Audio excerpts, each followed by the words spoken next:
72. It doesn't matter what anyone suggests to you. It's completely situational.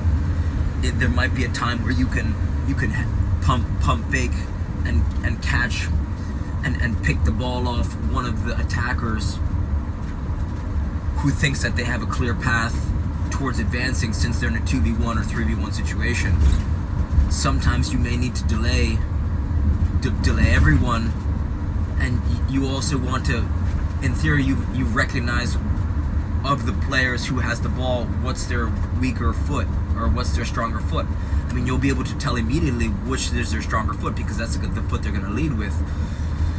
So, you have to use a combination of the things that you see and kind of make rapid decisions, and no one can really articulate to you what the correct play is. So over time, as it happens more and more, you're going to be better at defending that, right? Because it matters if there's goals scored for or against, right? It matters if there's, matters if you're up ahead a goal, or it matters if you're down a goal, or there's situational awareness that it's hard to give great advice. So I think,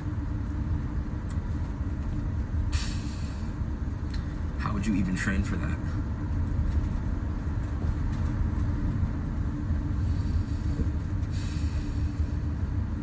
Right, because if you delay past a certain point, then they're going to get close enough where they could finish. They're going to finish on goal.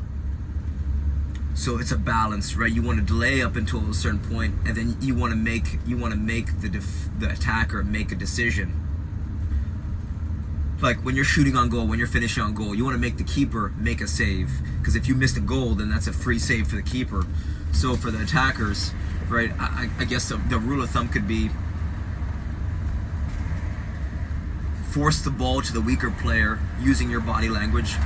Force the ball on that weaker player's foot, and defend and delay until absolutely necessary, right? Because you don't want them to get to the 18 to have a free shot on goal, right? Because if any skilled striker who gets to the 18-yard box can finish on goal with ease.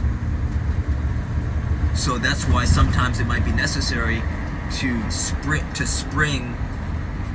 The second that it becomes a 2v1, 3v1, 4v1, you kind of want to spring out, so you could try and create an interference. You can create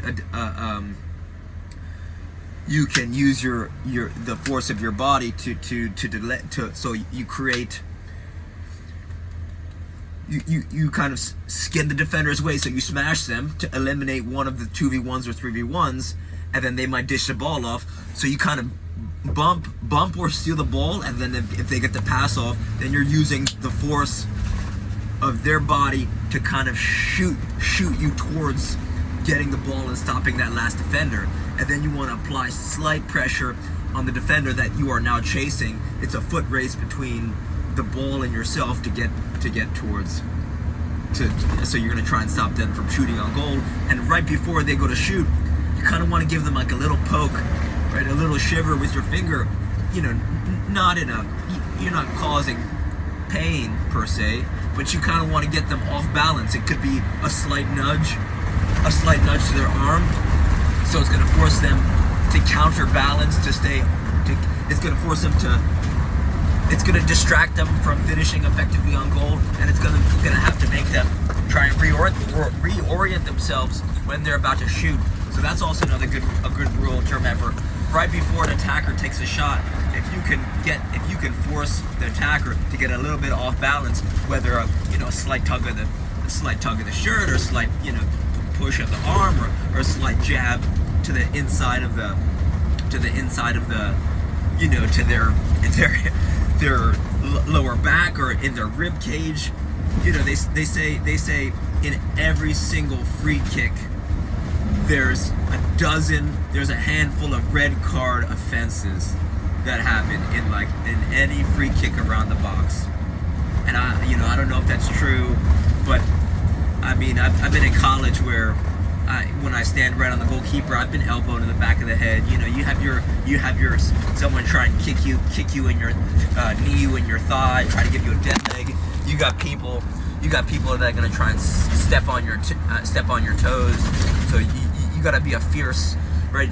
Not unsportsmanlike, but you know, when it comes to being physical, you gotta stand up for yourself. And if it's a do or die situation, right?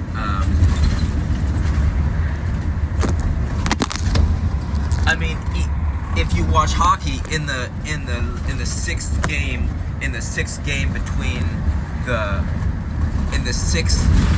between the Maple Leafs and the Bruins, there was an offense that was worth maybe a 10-minute violation that wasn't called, and then that immediately sprung that, and so they basically crippled one of the players on the other team. The referee didn't call it, and then they used the momentum of that play, and then eventually scored within the next 1 to 2 minutes.